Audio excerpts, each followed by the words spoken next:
जुड़ने के लिए और इस हवाले से तफसीलात फराहम करने के लिए वसीम अंसारी।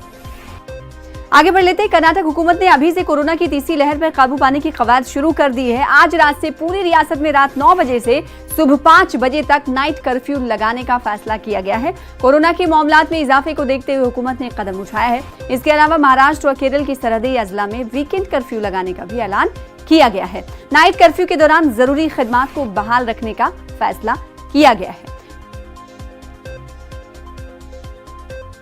पोर्नोग्राफी मामले में गिरफ्तार राज कुंद्रा की अबूरी जमानत पर आज सेशन कोर्ट अपना फैसला सुना सकता है। 2020 में साइबर सेल ने हार्टशॉट कंपनी के खिलाफ मामला दर्ज किया था, जिसमें राज कुंद्रा ने अबूरी जमानत के लिए अर्जी दाखिल की है।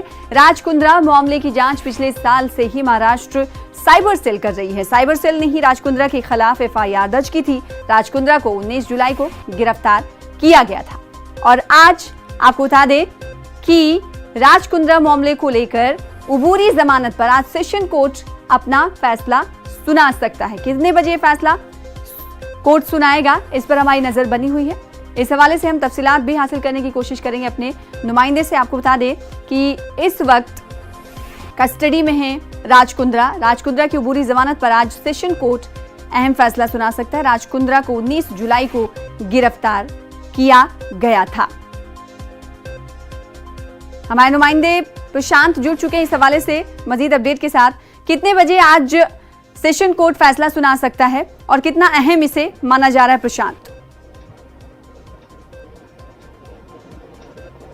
जी देखिए, राज कुंद्रा मामले में दो अहम चीजें आज होनी हैं। सबसे पहले तो बॉम्बे हाई कोर्ट में फैसला होना है, जहां पर राज कुंद्रा ने ये याचिका दी थी कि उनकी गिरफ्तारी इनलीगल तरीके से मुंबई पुलिस की तरफ से की गई है।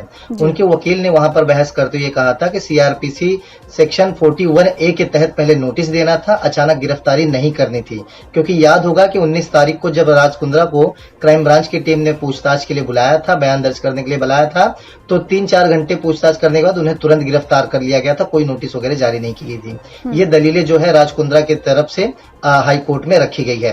वहीं सरकारी पक्ष ने साफ तौर पर कहा है कि राज कुंद्रा के खिलाफ काफी एविडेंसेस मिले हैं और जब उनको 41A की नोटिस CRPC की देने की कोशिश पुलिस की तरफ से की गई थी तो राज कुंद्रा ने एक्सेप्ट नहीं किया था। और साथ ही जो रयान तौर पे उनके जो साथी हैं जो गिरफ्तार किए गए हैं, उनके वकील का भी यही बहस था कि उन्हें भी नोटिस नहीं दी गई थी। लेकिन वहां पर पुलिस ने साफ कहा कि इनको जब नोटिस दिया गया तो उन्होंने भी जो है लिया, लेकिन उसके बाद कोई जवाब नहीं दिया था। इसलिए दोनों की गिरफ्तारी की गई, क्योंकि इनके पास जो एविडेंसेस मिले थे उनके लैपटॉप में, वो कई चीजें डिलीट कर चुके थे जब इनको पता चला कि पुलिस इस मामले में इन्वेस्टिगेशन शुरू कर रही है। और यही वजह है कि और चीजें नुकसान न करें, इसलिए उनकी गिरफ्तारी करनी पुलिस की मजबूरी बन गई थी। ये हाई कोर्ट में जो बहस की गई है, इस पर 10:30 बजे हाई कोर्ट फैसला लेगा कि आज राज कुंद्रा को पोर्नोग्राफी मामले में राहत मिलेगी या नहीं मिलेगी। दूसरा आज का दिन राज कुंद्रा के लिए काफी अहम है। अब देखना ही होगा कि कोर्ट की तरफ से क्या कुछ फैसला सुनाया जाता है, इस पर हमारी नजर रहेगी। आगे भी आपसे जुड़ते रहेंगे। बेहद शुक्रिया प्रशांत हमारे साथ जुड़ने के लिए।